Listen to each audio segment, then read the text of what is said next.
Lors de la réunion de règlement, ils m'ont regardé droit dans les yeux et ont dit « Nous voulons la maison, les voitures, l'entreprise, tout ». Leur voix était froide et plate, comme s'ils passaient commande sur un menu, des années de liens familiaux, tout ce que mon grand-père avait bâti de ses propres mains, réduit à une transaction qu'il voulait conclure au plus vite. Mon avocate, Margaret Ellis, m'a saisi les bras si fort que j'ai cru qu'elle allait me laisser des bleus. Elle s'est penchée et a murmuré « Diana, ne fais pas ça. On peut se battre ». J'ai regardé de l'autre côté de la table, il souriait, de ses sourires petits et sur deux que portent les vainqueurs avant même que la partie ne soit terminée. J'ai dit « Donnez-leur tout ». La pièce est devenue silencieuse, Margaret a laissé tomber son stylo. Leurs sourires ont vacillé une seconde, puis se sont élargis, ils pensaient m'avoir brisé, ils pensaient que je capitulais, et tout le monde dans cette salle pensait la même chose, sans avoir la moindre idée de ce qu'ils étaient réellement en train de prendre. L'audience finale est arrivée, ils étaient assis là, habillés comme pour une célébration, déjà en train de planifier comment dépenser ce qu'ils croyaient leur appartenir. J'ai signé chaque page des actes de cession sans hésiter, tandis que mon avocate avait l'air d'assister à un enterrement. Puis les portes de la salle d'audience se sont ouvertes, 2 agents fédéraux sont entrés, ont remis une enveloppe à leur avocat, il l'a lue, est devenu livide, s'est penché et a chuchoté 5 mots à leur oreille. Les sourires ont disparu, ma sœur a été la première à crier. À cet instant, je ne les ai pas regardés, j'ai simplement regardé la bague que mon grand-père m'avait laissée à mon doigt. Je m'appelle Diana Whittaker, et voici l'histoire de la façon dont j'ai tout perdu et gagné. Si cette histoire vous touche, cliquez sur « J'aime » et partagez-la avec quelqu'un qui a besoin de l'entendre aujourd'hui, laissez un commentaire et dites-moi quelle partie vous a le plus marqué, et si ce n'est pas déjà fait, abonnez-vous à la chaîne et activez les notifications pour ne manquer aucune autre histoire, il y en a de nouvelles chaque semaine, croyez-moi, vous ne voudrez pas manquer la suite. Merci de nous avoir regardés.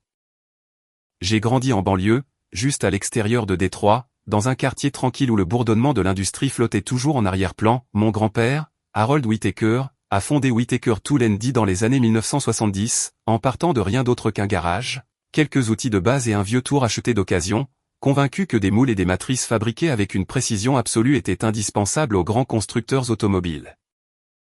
L'atelier est devenu très tôt mon univers. Après l'école, je m'installais sur un tabouret usé pendant qu'il me montrait comment tenir un micromètre ou aligner parfaitement une pièce, m'expliquant les tolérances en termes simples et pourquoi un 10 millième pouvait faire réussir ou échouer une pièce sur les chaînes d'assemblage du centre-ville. L'air y était chargé d'odeurs de fluide de coupe, d'acier chaud, de café qui infusait toute la journée, les machines ronronnaient sans cesse, les copeaux de métal s'accumulaient comme une neige argentée.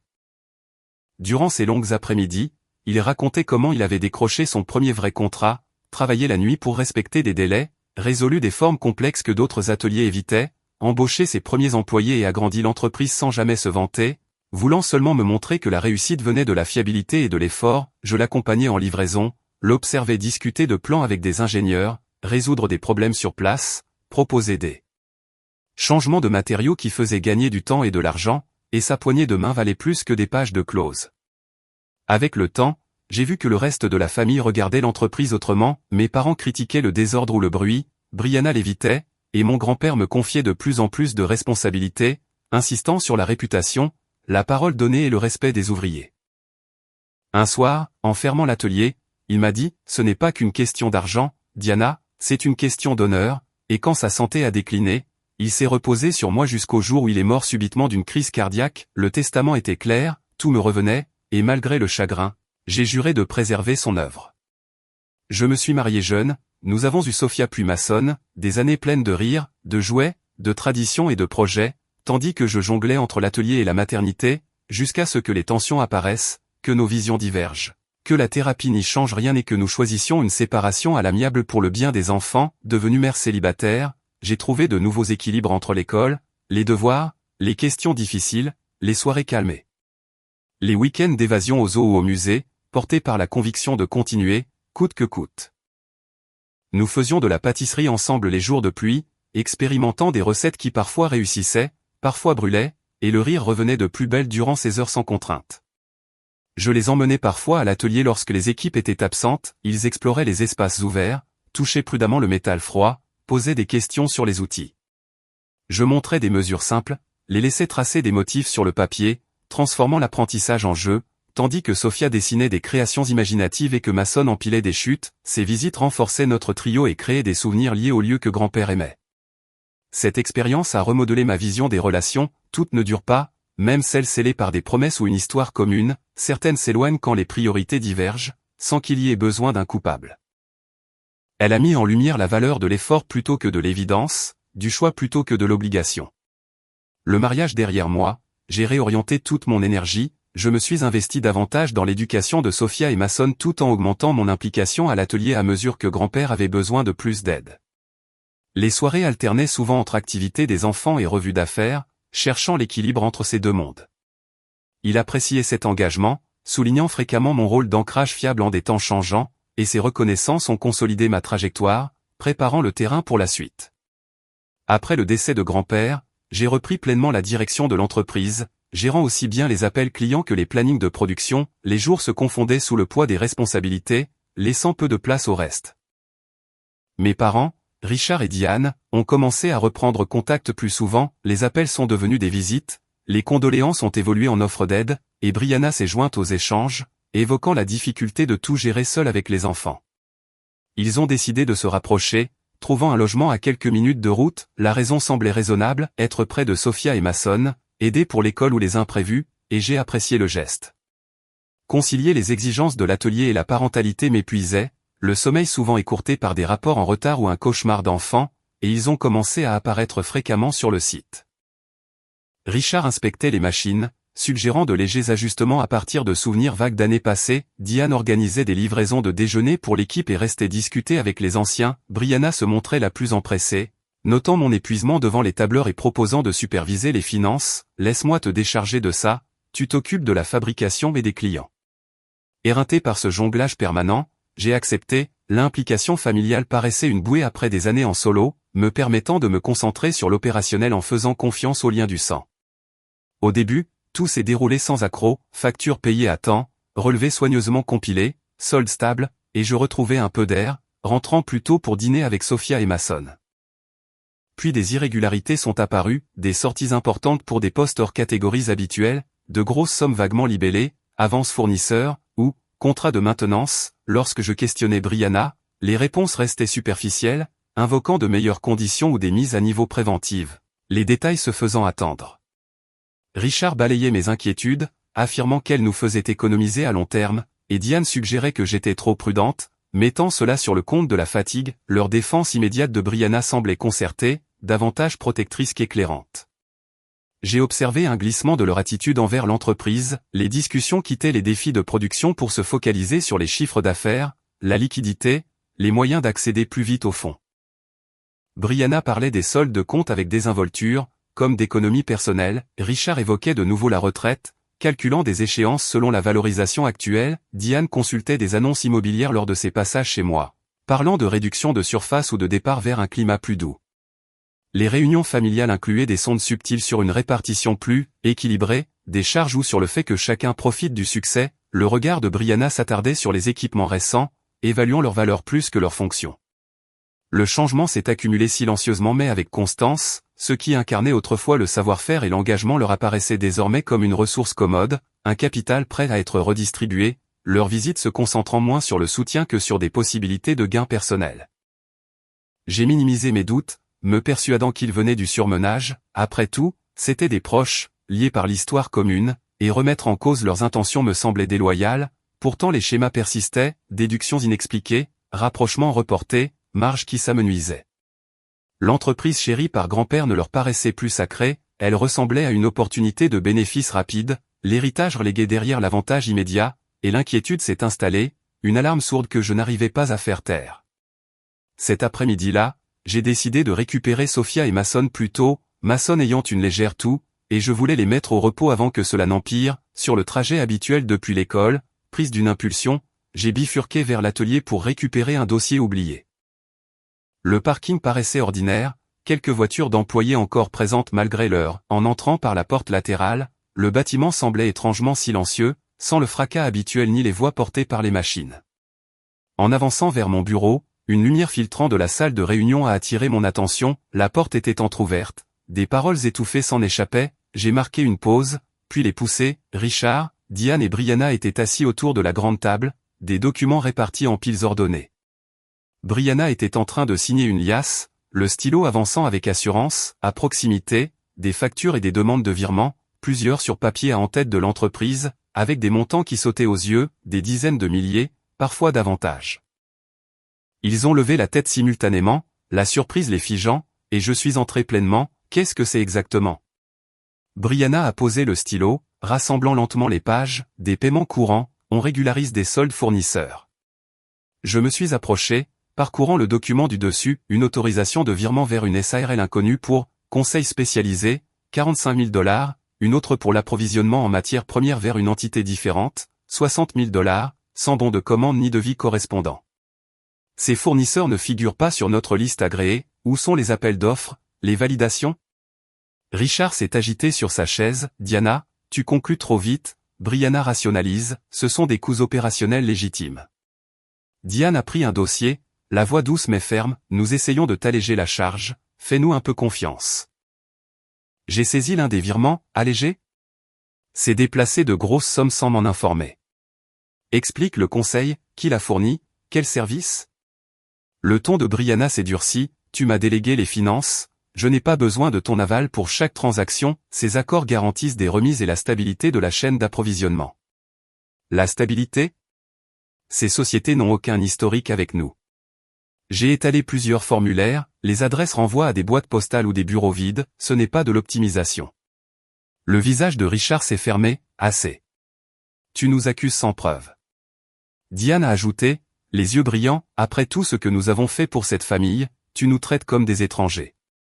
La pique a fait mal, mais la colère a pris le dessus, impliqué. Vous arrivez après la mort de grand-père, vous prenez les comptes, et maintenant ça. Depuis quand ça dure? Brianna s'est adossée, tu es parano, diriger seul t'a rendue soupçonneuse. J'ai maintenu l'activité pendant que tu t'occupais des enfants. Maintenir en vie dans les comptes, ai-je répliqué en désignant les piles, ce ne sont pas des dépenses, ce sont des détournements. Richard s'est levé brusquement, surveille tes paroles, nous sommes tes parents, nous t'avons élevé, soutenu tes choix, le testament de grand-père était injuste, il n'était plus lucide à la fin, influencé par ta présence constante. Diane a acquiescé, les médicaments troublaient son jugement, il ne voulait pas nous exclure totalement. Nous avions assuré un soutien émotionnel pendant des années. Cela mérite reconnaissance. Brianna s'est emportée. Exactement. J'ai géré les finances avec compétence. Je mérite une compensation, une part de propriété. Tu as tout accaparé. La tension est montée très vite. Les voix se sont élevées, se chevauchant. J'ai exigé un gel immédiat des accès et la transmission complète des documents. Ils ont refusé, Richard insistant sur une révision juridique préalable. Diane m'a accusé de déchirer ce qu'il restait de la famille. Brianna a affirmé que ses efforts n'avaient jamais été reconnus et qu'elle avait gagné sa part par son travail acharné. J'ai répliqué avec des faits précis, sauvegarde manquante, journaux modifiés, schéma qu'aucun gestionnaire honnête n'aurait mis en place. Richard a balayé cela en parlant de mon inexpérience. Diane a supplié qu'on fasse preuve de compréhension, disant que le stress lui faisait voir des ennemis partout. L'échange est devenu brutal. Brianna a déclaré sans détour que sans elle, l'entreprise se serait effondrée. Richard a menacé de saisir les autorités si je les empêchais d'accéder au compte. Diane a fondu en larmes, disant que je détruisais notre lien pour de l'argent. Puis Richard a porté le coup final, il déposerait un recours pour contester le testament, invoquant influence indue et incapacité mentale, ainsi que leur contribution en tant qu'héritier direct. Un juge verra la raison, a-t-il dit. Un partage équitable pour tous, a ajouté Brianna froidement. J'ai mieux géré les choses ces derniers temps. Je devrais avoir un rôle plus important. Nous le prouverons. Ils ont rassemblé les documents, nous mettant en garde contre toute ingérence jusqu'à l'avis de leur conseil. La porte s'est refermée derrière eux avec une impression de définitif. Je suis resté seul, entouré de copies éparpillées, le cœur battant. La confrontation avait tout révélé, non pas un malentendu, mais une intention calculée. Ils voyaient l'héritage de mon grand-père comme un butin divisible, leur soutien servant de prétexte au contrôle. Le combat ne faisait que commencer. Je ne les ai pas affrontés de nouveau immédiatement. Des accusations publiques ne leur auraient donné que le temps de couvrir leurs traces ou de déplacer la faute. À la place, j'ai cherché un professionnel capable d'aller plus loin sans alerter personne. Par une recommandation discrète d'un client de longue date ayant vécu des situations similaires, j'ai été mise en relation avec Paul Kendrick, expert comptable judiciaire certifié, spécialisé dans les fraudes d'entreprise. Notre première rencontre a eu lieu dans son bureau du centre-ville, neutre et professionnel. J'ai apporté des copies imprimées de transactions suspectes que j'avais pu sauver, ainsi que des journaux d'accès montrant des modifications effectuées en dehors des heures normales. Paul a écouté attentivement, posant des questions précises sur la délégation des pouvoirs, les protocoles de signature et les configurations bancaires. Il a accepté d'examiner l'ensemble sous stricte confidentialité, signant un accord qui maintenait mon nom hors des premières démarches. Le processus s'est étalé sur plusieurs semaines. J'ai exporté des données en dehors des heures de bureau, scanné d'anciens fichiers provenant de disques archivés, transmis des courriels qui paraissaient anodins à l'époque mais soulevaient désormais des alertes. Paul a analysé de son côté à l'aide de logiciels spécialisés pour cartographier les flux financiers, identifier des schémas et vérifier la légitimité des fournisseurs. Les premières conclusions ont confirmé mes pires craintes, des paiements routiniers redirigés vers des LLC récemment créés, sans présence en ligne ni historique commercial, des adresses correspondant à des boîtes postales ou à des bâtiments vacants, des factures émises pour des services jamais rendus, du conseil en optimisation de processus, des achats en gros de matières premières qui n'étaient jamais arrivés dans nos locaux. Le réseau était centré sur Brianna. Elle avait enregistré les sociétés écrans en utilisant des variantes de son nom ou des alias sans lien apparent, se désignant comme gérante. Les validations numériques portaient ses identifiants, avec des horodatages correspondant à ses habitudes de connexion, mais le montage nécessitait plusieurs signataires pour les montants importants. La signature distinctive de Richard apparaissait sur des chèques physiques, celle de Diane sur plusieurs autorisations électroniques de virements dépassant les plafonds quotidiens. Paul a chiffré les dégâts méthodiquement, près de 600 000 $ détournés via des transactions en cascade conçues pour éviter une détection immédiate. Certains font transiter par plusieurs comptes avant de disparaître dans des avoirs personnels. D'autres servaient à financer des biens de luxe, des véhicules, des rénovations immobilières, des vacances, reliés indirectement par des lignes de crédit. Les mécanismes franchissaient des seuils graves, des virements interbancaires entre États déclenchaient une surveillance fédérale. L'utilisation de systèmes bancaires interétatiques à des fins frauduleuses constituait une fraude électronique. La dissimulation aux autorités fiscales ajoutait un risque de poursuite pour évasion. Le détournement de fonds issus des actifs de l'entreprise constituait une violation manifeste du devoir fiduciaire. J'ai transmis d'autres éléments à sa demande, procès-verbaux du conseil montrant mon implication limitée dans la gestion financière quotidienne après délégation, correspondance exprimant des inquiétudes restées sans réponse. Paul a tout recoupé avec les normes comptables usuelles, soulignant des écarts qu'aucun gestionnaire légitime n'aurait commis. Il a construit le dossier couche après couche, établissant des chronologies, des graphiques d'escalade, des cartes de flux financiers, prêts à être annexés à une déclaration sous serment. Une fois le dossier achevé, il l'a transmis par les canaux appropriés à des enquêteurs fédéraux, spécialistes de la criminalité financière qui traitent régulièrement ce type de signalement. Pas d'annonce, pas de perquisition pour l'instant. L'enquête s'est ouverte discrètement, préservant les preuves pendant que les autorités vérifiaient de manière indépendante. Paul m'a assuré que les bases étaient solides. Les empreintes numériques et les traces papier ne disparaissent pas facilement. En examinant seul son rapport final un soir, l'ampleur de la situation s'est imposée à moi.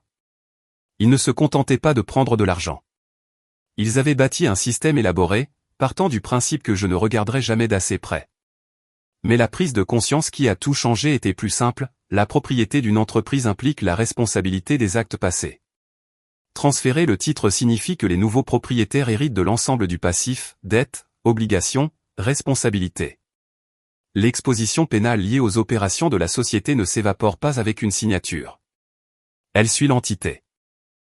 S'il parvenait à imposer un accord, s'il signait des documents acceptant le contrôle total de Whittaker Tullendy, chaque transaction frauduleuse commise en son nom deviendrait de leur ressort. L'enquête déjà en cours se tournerait vers les dirigeants en place. Ils se retrouveraient face à une responsabilité qu'ils n'avaient jamais anticipée. Paul a confirmé ce principe juridique, une fraude antérieure découverte après un transfert reste imputable à ceux qui sont aux commandes lorsque les autorités interviennent. Les tribunaux le reconnaissent régulièrement dans les cas de succession ou de cession. La stratégie s'est imposée clairement. Les laisser pousser leurs exigences. Les laisser croire que la pression et la culpabilité familiale forceraient un compromis.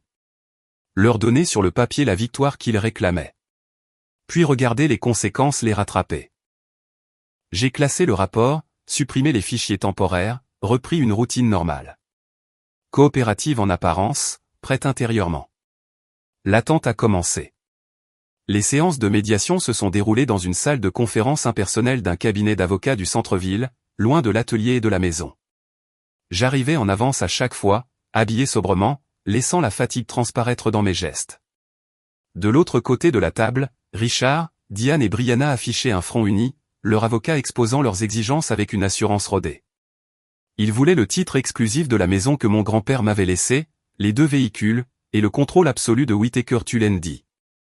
J'ai écouté sans contester, hochant parfois la tête à la lecture des termes.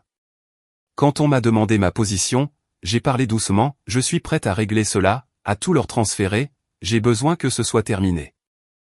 Leur avocat a marqué une pause, relisant ses notes pour s'assurer d'avoir bien entendu. Brianna a échangé des regards rapides avec mes parents, la surprise cédant la place à un triomphe contenu. Ils ont pressé pour connaître les délais, s'assurer qu'il n'y aurait pas de zone d'ombre. Margaret Ellis était assise à mes côtés, les documents soigneusement classés dans des dossiers qu'elle préparait depuis des semaines. Elle avait compilé des chronologies, des témoignages d'employés, des synthèses financières contestant leurs affirmations. À présent, son stylo restait immobile pendant les pauses. Elle m'a prise à part.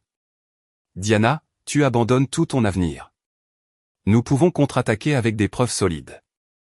Pense à la stabilité des enfants. » J'ai conservé l'expression lasse, répétant que des batailles prolongées feraient plus de mal à tout le monde. Elle a argumenté à voix basse sur la protection des actifs, la sécurité à long terme, le précédent que cela créerait. Je l'ai remerciée pour son engagement, mais je suis resté ferme sur l'acceptation. La nouvelle s'est répandue rapidement parmi nos contacts communs. Des amis qui me connaissaient depuis des années ont commencé à m'appeler sans cesse. L'un de mon ancien quartier a laissé de longs messages, la voix brisée par l'inquiétude que j'ai perdu toute lucidité sous la pression. Une autre, une relation d'affaires qui avait vu l'entreprise grandir, est passée à l'improviste un soir, insistante pour que nous parlions stratégie autour d'un café. « Tu fais une erreur irréversible, m'a-t-elle dit. Batte-toi pour ce qui est à toi. » Les messages et les appels se sont accumulés. Tous partageaient les mêmes craintes, que je sois déprimé, que l'isolement ait altéré mon jugement, que céder équivaille à admettre la défaite. Des propositions ont afflué, prêts pour les frais juridiques, mises en relation avec des avocats agressifs, même des suggestions de retarder la procédure pour des évaluations de santé mentale. Tout le monde pensait que le stress m'avait complètement brisé. J'ai répondu brièvement à chacun, remerciant pour le soutien, mais réaffirmant ma décision. Aucun débat, aucune allusion à des raisons plus profondes. Le silence entretenait l'illusion. Pendant ce temps, j'ai consacré chaque instant libre à Sophia et Mason. Les sorties de l'école se transformaient en longues aventures, avec des arrêts aux aires de jeu où je poussais les balançoires jusqu'à en avoir les bras endoloris, participant à des parties de chat à travers les pelouses, explorant les sentiers du quartier, ramassant des feuilles ou faisant ricocher des pierres au bord de petits étangs, et les soirées à la maison tournaient entièrement autour de leurs envies, je préparais des cookies aux pépites de chocolat à partir de rien, les laissant mélanger la pâte et lécher les cuillères, et les demandes pour le dîner étaient acceptées sans discussion, pizza maison bien garnie ou tacos assemblés ensemble sur le plan de travail, tandis que les rires envahissaient la cuisine quand la sauce finissait sur les nez ou dans des cheveux saupoudrés de farine, l'heure du coucher s'étirait, je relisais leurs livres préférés en changeant de voix pour les personnages.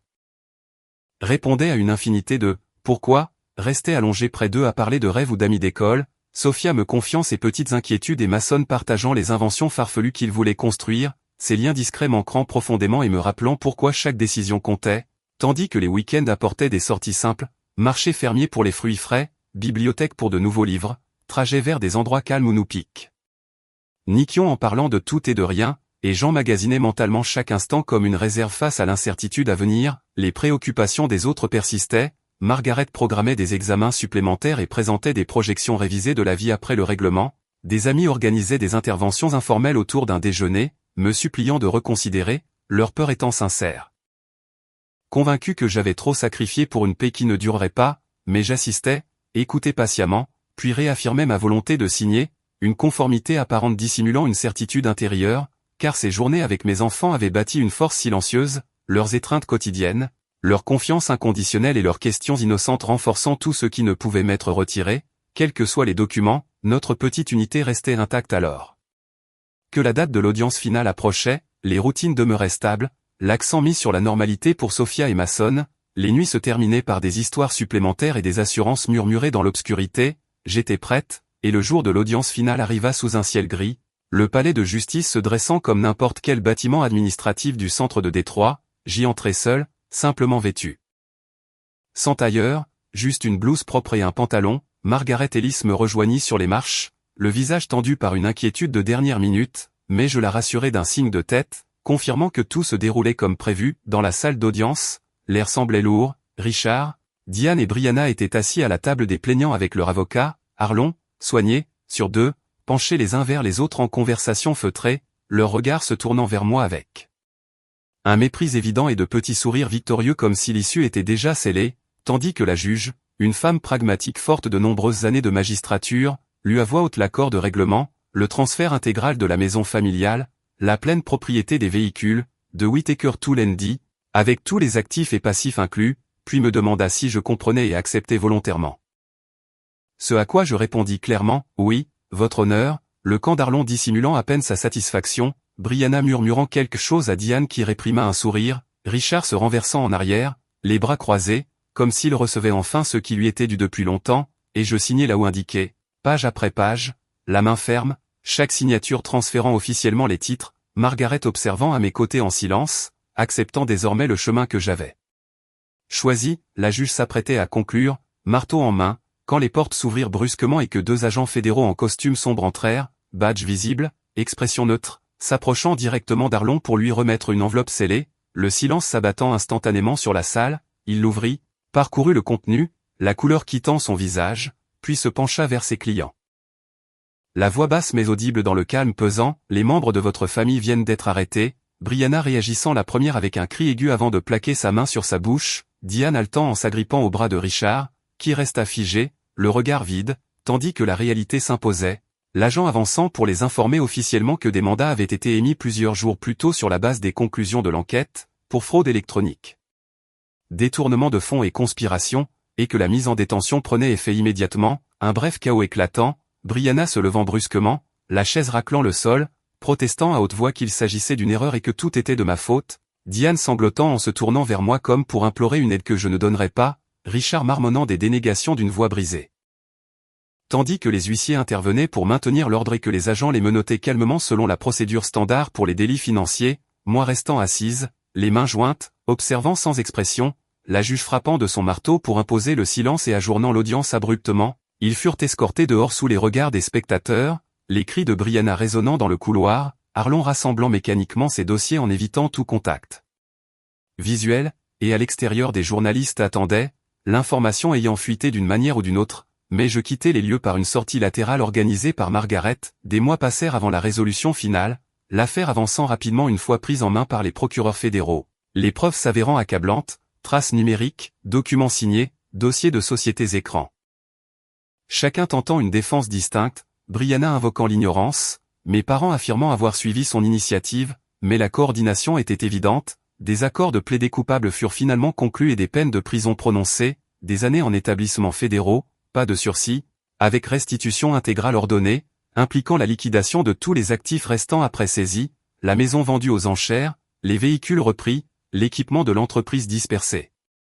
Je recommençai plus modestement, créant une nouvelle entité, Whittaker Precision Works, louant un espace modeste à proximité, d'anciens employés loyaux revenant à un, attirés par l'honnêteté plutôt que par des salaires plus élevés ailleurs, les premiers contrats arrivant lentement de clients fidèles à l'intégrité, la croissance étant progressive mais saine, sans dette cachée ni compte compromis.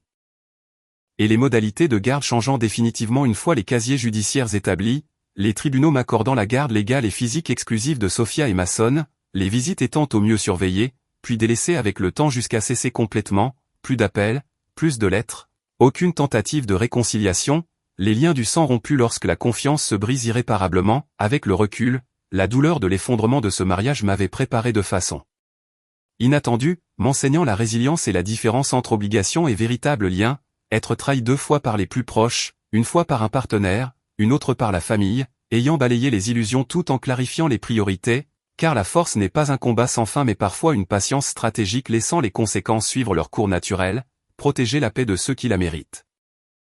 Moi-même et mes enfants, comptant davantage qu'un pardon forcé, et si vous avez connu la trahison dans le mariage ou de la part de ceux censés vous soutenir sans condition, sachez qu'il est possible de se relever, de tenir bon pour ce qui est juste pour les innocents qui comptent sur vous, de prioriser votre bien-être et le leur, car la guérison ne vient pas de l'attachement à l'amertume mais de la construction d'un avenir libéré de tout fardeau. Certains liens ne peuvent être sauvés, les couper n'est pas une faiblesse, c'est choisir une vie fondée sur l'honnêteté, c'est ce que j'ai fait, et je n'ai jamais regardé en arrière.